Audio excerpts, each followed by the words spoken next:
Hi, I would like to talk about privacy and security today. To be really secure on the internet, you would want to have a strong password. A strong password would be like 8 or more characters long.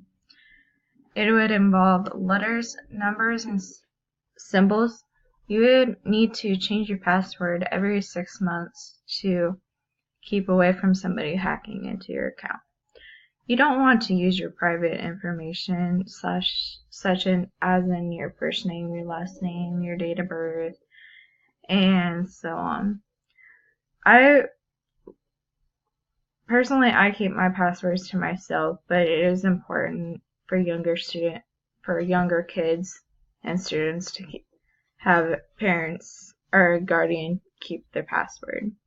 You don't want to share your password to anyone.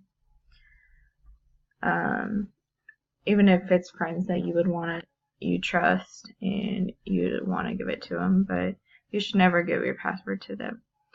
Do create one that you can remember. They often can be hard if you can't remember them. And maybe have a safe place of where you can write it down and where somebody that's never there. When it comes to emails, never open junk emails that maybe ask you to respond to a question or a survey or tell you that you're a winner. Sometimes there are emails that are maybe from a friend,